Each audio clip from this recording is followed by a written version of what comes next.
देखो भारतीय संविदा अधिनियम जो है, सॉरी, भारतीय साक्ष्य अधिनियम जो है, इंडियन एविडेंस एक्ट जो है, इसमें क्या है, अगले क्रम में हम देखते हैं धारा 21 जो है। धारा 21 है, वो बोलता है कि स्वीकृतियों का उन्हें करने वाले व्यक्तियों के विरुद्ध, मतलब जिसने स्वीकृति की है उसके विरुद्ध, या उनके द्वारा या उनकी ओर से साबित किया जाना। तो तीन चीजें हैं यहाँ पे, कि स्वीकृतियां जो है उनके विरुद्ध, करने वाले के विरुद्ध, या उसके द्वारा, या उनकी ओर से कब साबित की जा सकेंगी। ठीक है। तो यहाँ पे एक चीज क्लियर है कि इन जो करता है स्वीकृति उसके विरुद्ध तो की ही जा सकती है, लेकिन कुछ कंडीशन है जिसमें या तो उसके द्वारा की जा सकेगी या उनकी ओर से साबित की जा सकेगी, ऐसे करके, है ना। तो यहाँ पे देखना कि स्वीकृतियां उन्हें करने वाले व्यक्ति के या उसके हित प्रतिनिधि के विरुद्ध सुसंगत होती है। ठीक है। किनके किनके विरुद्ध? उन्हें करने वाले व्यक्ति के विरुद्ध और उनके जो हित प्रतिनिधि होते हैं उनके विरुद्ध सुसंगत होती और साबित की जा सकेंगी। ये चीज क्लियर है। लेकिन अब देखो, उन्हें करने वाले व्यक्ति द्वारा या उसकी ओर से या उसके हित प्रतिनिधि द्वारा किन अवस्थाओं में उन्हें साबित किया जा सकेगा, वो दिया हुआ है। और इनके अतिरिक्त किसी भी अन्य परिस्थिति में उनके द्वारा या उनकी ओर से साबित नहीं किया जा सकता है। तो जनरल प्रिंसिपल क्या है कि करने वाले के द्वारा नहीं किया जाएगा, लेकिन अपवाद की स्थिति यहाँ पे बताई हुई है। तो देखो, ये जो पहला है वो बोलता है कि कोई स्वीकृति उसे करने वाले व्यक्ति द्वारा, ठीक है, उसकी ओर से तब तक साबित की जा सकेगी जबकि वह इस प्रकृति की है कि यदि उसने उसे करने वाला व्यक्ति मर गया हो। ठीक है। तो अगर उसकी मृत्यु हो जाती है तो वह अन्य व्यक्तियों के बीच धारा 32 के अंतर्गत सुसंगत होगी, है ना। तो जब वो अगर वो स्वीकृति करने वाले मर जाता है, तो अगर वो धारा 32 के अंतर्गत सुसंगत है तो उनको उनकी ओर से साबित किया जा सकेगा। ठीक है। अब दूसरी चीज देखो यहां जो दी हुई है कि कोई स्वीकृति उसे करने वाले व्यक्ति द्वारा या उसकी ओर से तब तक साबित की जा सकती है। तो दूसरी स्थिति बताया हुआ है यहाँ कि जबकि वह मन की या शरीर की सुसंगत या विवाद दशा के अस्तित्व का ऐसा कथन है जो उस समय या उसके लगभग किया गया था जब मन की या शरीर की ऐसी दशा विद्यमान थी और ऐसे आचरण के साथ है जो उसकी सत्यता को अनअधिसंभाव्य कर देती है, असत्यता। तो ये दूसरा कंडीशन बताया हुआ है। तीसरा कंडीशन ये बोलता है कि कोई स्वीकृति उसे करने वाले व्यक्ति द्वारा या उसकी ओर से साबित की जा सकेगी यदि वह स्वीकृति के रूप में नहीं किंतु अन्यथा सुसंगत है। तो वो स्वीकृति, वो जो एक्चुअल में वो स्टेटमेंट होता है, तो वो स्टेटमेंट अगर अन्यथा और सुसंगत है, जो प्रावधान दिए हुए हैं आपको सुसंगतता के, उसके अंतर्गत वो अगर अन्यथा सुसंगत है तो भी उनको किया जा सकता है। तो ये केवल तीन परिस्थितियां देखो कि स्वीकृतियों का उन्हें करने वाले व्यक्तियों के विरुद्ध तो सुसंगत होती हैं और उन्हें साबित की जा सकती है। अब जो करता है उसके द्वारा या फिर क्या है कि उनकी ओर से कब साबित की जाएंगी, तो इन तीन कंडीशनों में ही साबित की जाएंगी, अन्यथा नहीं की जाएंगी, ऐसे कर। ठीक है। अब हम क्या करते हैं कि उदाहरण से समझने का प्रयास करते हैं। ठीक है।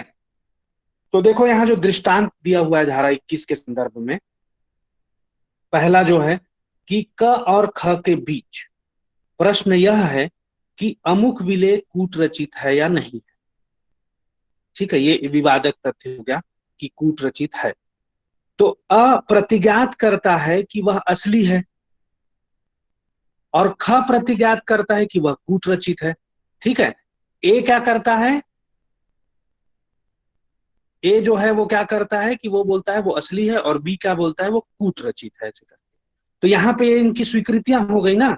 वो असली है बोलने वाला क्या हो गया कि क के लिए स्वीकृति हो गई, और वो कूट रचित है वो बोल रहा है कि वो ख के लिए स्वीकृति हो गई। तो यहाँ पे देखो कि ख का कोई कथन, ख ने क्या बोला है कि वो कूट रचित है। ठीक है। तो ये जो कथन है कि विलेख असली है, ठीक है, क साबित कर सकेगा, तथा क का कोई कथन कि विलेख कूट रचित है ख साबित कर सके। आया समझ में? किंतु क अपना यह कथन कि विलेख असली है साबित नहीं कर सकता है, न ही ख अपना यह कथन कि वह विलेख कूट रचित है साबित कर सके। तो यहाँ पे एग्जाम्पल से ये समझना है कि ए जो बोलता है उसको वो साबित नहीं कर सकता, और बी जो बोलता है उसको वो साबित, मतलब जो अभिस्वीकृति जैसा है, ठीक है, इन चीजों को वो स्वयं साबित नहीं कर सकता। अब अगला उदाहरण देखो कि किसी पोत का जो कप्तान है, क का विचारण उस पोत को असंत्यक्त करने के लिए किया जाता है, ठीक है, जैसे दूसरी दिशा में ले जा रहा है या जहां जाना था वहां नहीं गया, तो यह दर्शित करने के लिए साक्ष्य किया जाता है कि पोत अपने उचित मार्ग से बाहर ले जाया गया था, मतलब जिस डायरेक्शन में उसको जाना था वहां नहीं गया था। तो क अपने कारोबार के मामूली अनुक्रम में अपने द्वारा रखी गई, है ना, अपने द्वारा रखी जाने वाली पुस्तक जिसमें रिकॉर्ड किया जाता है, जिसमें वे संप्रेषण दर्शित हैं जिनके बारे में यह अभिकथित है कि वे दिन प्रतिदिन किए गए थे, मतलब वो डेली करता था, और जिस जिस जिनसे उपदर्शित होता है, ये दिखता है कि पोत अपने उचित मार्ग से बाहर नहीं ले जाया गया था, का इस कथन को साबित कर सकेगा। क्यों साबित कर सकेगा? अब देखो जो अपवाद दिया हुआ था ना, वहां पे दिया था कि वो खुद कर सकता है, वो बोल रहा है कि नहीं ले जाया गया था, लेकिन उसको वो साबित कर रहा है। क्यों कर रहा है? क्योंकि यदि उसकी मृत्यु हो जाती, ठीक है, तो वे कथन जो उसने अपनी डायरी में लिखा हुआ था अन्य व्यक्तियों के बीच क्या होता, धारा 32 के खंड 2 के अधीन ग्राह्य हो जाता, ठीक है।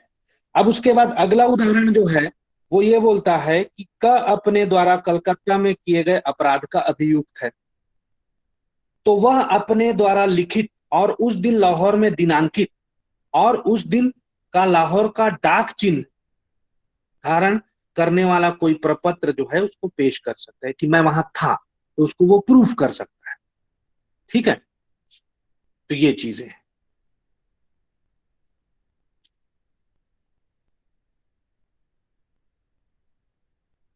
अब देखो धारा 21 के संदर्भ में कि पत्र की तारीख का कथन ग्राह्य है, क्योंकि यदि क की मृत्यु हो जाती तो वह धारा 32 खंड 2 के अधीन ग्राह्य होता। अगला उदाहरण देखो कि क चुराए हुए माल को यह जानते हुए कि वह चुराया है प्राप्त करने का अभियुक्त है, वह यह साबित करने की प्रस्तावना करता है कि उसने उसे उसके मूल्य से कम में बेचने से इनकार किया था। यद्यपि ये स्वीकृतियां तथापि का इन कथनों को साबित कर सकेगा। और क्यों साबित कर सकेगा? क्योंकि ये विवादक तथ्य से प्रभावित उसके आचरण का स्पष्टीकरण है, मतलब सुसंगतता का एक जो तरीका है उसमें भी ये सुसंगत है, इसीलिए इनको वो साबित कर सकता है। अगला उदाहरण देखें कि क अपने कब्जे में कूट रचित सिक्का कूटकृत होना वह जानता था, कपट पूर्वक रखने का अभियुक्त है। तो यह साबित करने की प्रस्तावना करता है कि उसने एक कुशल व्यक्ति से उस सिक्के की परीक्षा करने को कहा था, क्योंकि उसे शंका थी कि वह कूट रचित है या नहीं। तो उस व्यक्ति की उसकी परीक्षा की और उसने कहा कि वह असली है। तो अंतिम पूर्ववर्ती दृष्टांत में कथित कारणों से क इन कथनों को साबित कर सकेगा। तो हमने उदाहरणों के माध्यम से देखा कि कब इन्हें साबित किया जा सकता है ऐसे करके।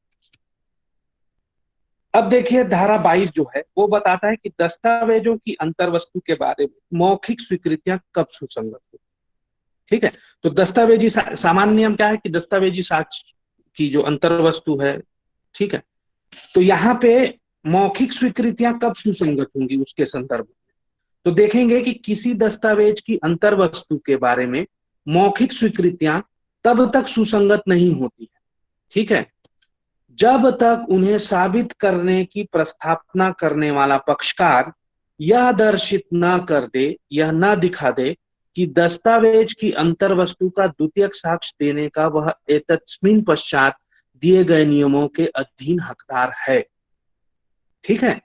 तो उस मतलब वो क्या है, अधिकारी है कि वो द्वितीयक साक्ष्य दे सकता है, अथवा जब तक पेश की गई दस्तावेज का असली होना प्रश्नगत ना हो। तो वहां पे क्या है कि पेश किए गए हैं और वो दस्तावेज असली है कि नहीं है वो प्रश्नगत हो, या फिर क्या होता है कि द्वितीयक साक्ष्य देने का उसको अधिकार मिलता हो, है ना। तो इस चीज में हो गया। तो अब देखो कि जो 22A है वो बोलता है कि इलेक्ट्रॉनिक अभिलेखों की अंतर वस्तु के बारे में मौखिक स्वीकृतियां कब सुसंगत।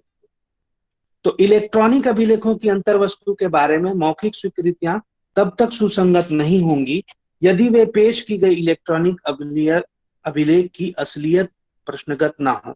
तो यहाँ पे भी अगर ये प्रश्न नहीं होगा कि वो असली है या नहीं है, तब तक क्या है, उनके लिए मौखिक स्वीकृतियां, मतलब उसमें जो अंतर वस्तु है इलेक्ट्रॉनिक अभिलेख की अंतर वस्तु के बारे में मौखिक स्वीकृतियां तब तक सुसंगत नहीं होंगी। ऐसे कर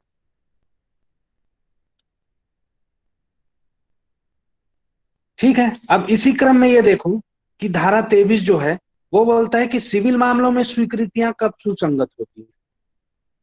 तो सिविल मामलों में कोई भी स्वीकृति सुसंगत नहीं है यदि वह या तो अभिव्यक्त शर्त पर की गई हो कि उसका साक्ष्य नहीं दिया जाएगा, या फिर ऐसी परिस्थितियों के अधीन की गई हो जिनसे न्यायालय यह अनुमान कर सके कि पक्षकार इस बात पर सहमत थे कि उसका साक्ष्य नहीं दिया जाना चाहिए।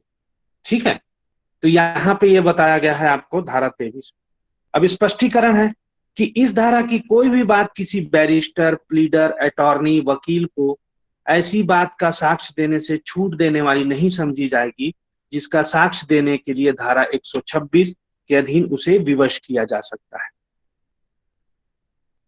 अगली धारा देखते हैं, धारा 24 बोलता है कि उत्प्रेरणा, धमकी या वचन द्वारा कराई गई संस्वीकृति दांडिक मामलों में कब विसंगत होती हैं। ठीक है। तो जब आप क्या करेंगे कि संस्वीकृति मतलब किसी अपराध के बारे में विचारण अगर हो रहा है, ठीक है, तो उस संबंध में क्या है कि आप अगर स्वीकृति करते हैं तो वो संस्वीकृति होगी, और वहां पे संस्वीकृति अगर उत्प्रेरणा, धमकी या वचन द्वारा कराई गई है तो ये विसंगत हो जाएगी। और कब होगी वो बताया गया है कि अभियुक्त व्यक्ति द्वारा की गई संस्वीकृति दांडिक कार्रवाइयों में विसंगत होती यदि उसके किए जाने के बारे में न्यायालय को यह प्रतीत होता है कि अभियुक्त व्यक्ति के विरुद्ध आरोप के बारे में वह उसी उत्प्रेरणा, धमकी या वचन द्वारा कराई गई है जो प्राधिकारवान व्यक्ति की ओर से दिया गया है, और जो न्यायालय की राय में इसके लिए पर्याप्त हो कि वह अभियुक्त व्यक्ति को यह अनुमान करने के लिए युक्तियुक्त प्रतीत होने वाला आधार देती है कि उसके करने से वह अपने विरुद्ध कार्यवाहियों में के बारे में ऐहिक रूप से कोई फायदा उठाएगा और ऐहिक रूप से किसी बुराई का परिवर्जन कर लेगा। तो यहाँ पे क्या है, स्वार्थ दिखता है, इसीलिए इसका उपबंध किया गया है। अब देखिए कि पुलिस ऑफिसर से की गई संस्वीकृति का साबित न किया जाना। तो पुलिस की कस्टडी में या पुलिस की अभिरक्षा में जब कोई अभियुक्त है और वो संस्वीकृति करता है तो उसको साबित करने नहीं दिया जाएगा। तो ये भी सामान्य नियम है, बस देखिएगा, फिर इसके अपवाद भी हैं कुछ, कि किसी पुलिस ऑफिसर से की गई कोई संस्वीकृति किसी अपराध के अभियुक्त व्यक्ति के विरुद्ध साबित नहीं की जाएगी। ठीक है।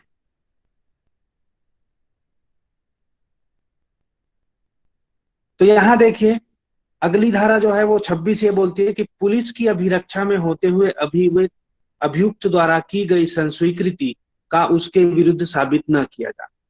तो कोई भी संस्वीकृति जो किसी व्यक्ति ने उस समय की हो जब पुलिस ऑफिसर की अभिरक्षा में हो, तो ऐसे व्यक्ति के विरुद्ध साबित न की जा सकेगी जब तक कि वह मजिस्ट्रेट की साक्षात उपस्थिति में न की गई हो।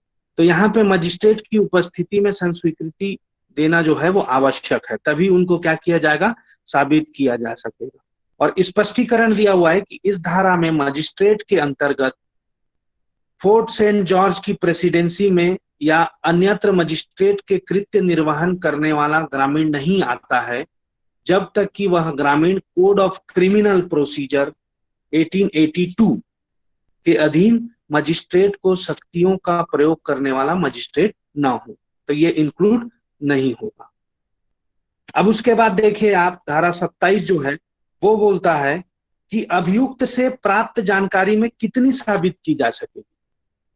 ठीक है। तो अभियुक्त से अगर कोई जानकारी प्राप्त होती है तो उसके विषय में ये उपबंध किया है और बताता है कि परंतु जब तक किसी तथ्य के बारे में यह अभिसाक्ष्य दिया जाता है कि किसी अपराध के अभियुक्त व्यक्ति से जो पुलिस ऑफिसर की अभिरक्षा में हो, प्राप्त जानकारी के परिणाम स्वरूप उसका पता चला है, तब ऐसी जानकारी में से उतनी चाहे वह संस्वीकृति की कोटि में आती हो या ना भी आती, जितनी एतद द्वारा पता चले हुए तथ्य से स्पष्टतया संबंधित है, साबित की जा सकती है। तो इसमें उदाहरण के लिए ये देखो कि अगर वो ये बोलता है कि हाँ खून मैंने किया है, तो ये साबित नहीं किया जा सकेगा। लेकिन अगर वो ये बताता है कि जो हत्या का हथियार है वो मैंने कहाँ छुपाया है, फिर उसको प्राप्त करते हैं, ठीक है, तो ये जो सब तथ्य हैं ये इनको साबित किया जा सकेगा। अब अगली धारा देखें, धारा 28 जो है वो बोलता है कि उत्प्रेरणा, धमकी या वचन से पैदा हुए मन पर प्रभाव के दूर हो जाने के पश्चात की गई संस्वीकृति जो है वो सुसंगत होगी। तो ये जो प्रभाव है वो अगर हट जाए तो संस्वीकृति जब है तो की जाती है तो वो सुसंगत होगी।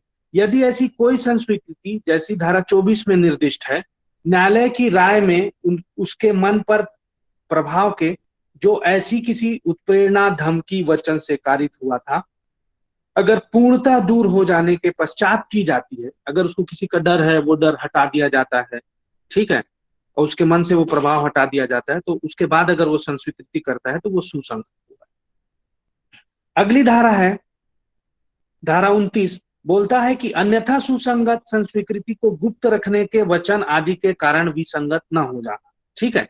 तो यहाँ पे यह है कि यदि ऐसी संस्वीकृति अन्यथा सुसंगत है, जो वह केवल इसलिए की गई है कि वह गुप्त रखने के लिए वचन के अधीन, या है ना, मतलब ये नहीं बताया जाना था, ऐसा तय था, तो ऐसे उसे अभिप्राप्त करने के प्रयोजनार्थ अभियुक्त व्यक्ति से ही की गई प्रवंचना के परिणाम स्वरूप, या उस समय जबकि वह मत्त था की गई, अथवा इसलिए कि ऐसे प्रश्नों के चाहे उनका रूप से कैसा ही क्यों ना हो, उत्तर में जिनका उत्तर देने के लिए आवश्यक नहीं था, अथवा केवल इसलिए कि वह उसे चेतावनी नहीं दी थी कि वह ऐसी संस्वीकृति करने के लिए आबद्ध नहीं था, और कि उसके विरुद्ध उसका साक्ष्य दिया जा सकेगा, विसंगत नहीं हो जाता है, केवल इस कारण से ही।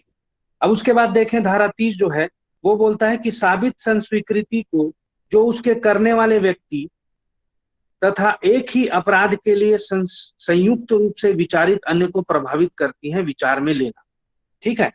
तो सह अभियुक्त है यहाँ पे कोई, उसके विषय में बताया गया है कि जबकि एक से अधिक व्यक्ति एक ही अपराध के लिए संयुक्त रूप से विचारित होते हैं, तथा ऐसे व्यक्तियों में से किसी एक के द्वारा अपने को या ऐसे व्यक्ति को किसी अन्य को प्रभावित करने वाली की गई संस्वीकृति को साबित किया जाता है, तब न्यायालय ऐसी संस्वीकृति को ऐसे अन्य व्यक्तियों के विरुद्ध अथवा तथा ऐसी संस्वीकृति करने वाले व्यक्ति के विरुद्ध विचार में ले सकेगा, तो वो लेगा। स्पष्टीकरण है कि इस धारा में प्रयुक्त अपराध शब्द के अंतर्गत अपराध का दुष्प्रेरण या उसे करने का प्रयत्न भी आता है।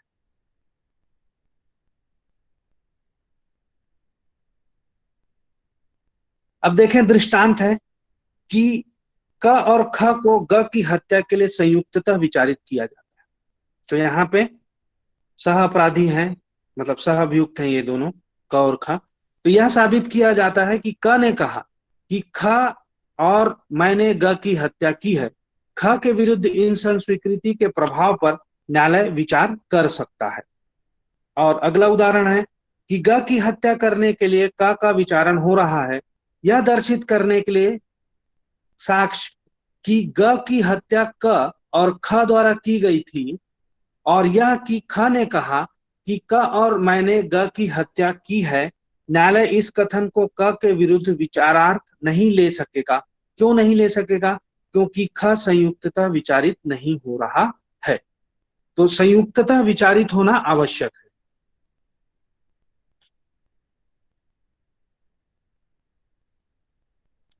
तो इसी क्रम में अब अंतिम जो धारा है वो देखते हैं कि स्वीकृतियां निश्चायक सबूत नहीं है किंतु विबंध कर सकती है, ठीक है। तो ये कंक्लूसिव प्रूफ जो है, मतलब जो हमने पढ़ा था कि निश्चायक सबूत है, तो स्वीकृतियां जो होती हैं वो निश्चायक सबूत नहीं होती लेकिन विबंध कर सकती है, ठीक है। तो संस्वीकृतियां स्वीकृत विषयों का निश्चायक सबूत नहीं है किंतु एतस्मिन् अंतर्विष्ट उपबंधों के अधीन विबंध के रूप में परिवर्तित हो सकती है। तो ये जो चैप्टर है इसको हम पढ़ेंगे अगली क्लास में। तो उन व्यक्तियों के कथन जिन्हें साक्ष्य में बुलाया नहीं जा सकता है।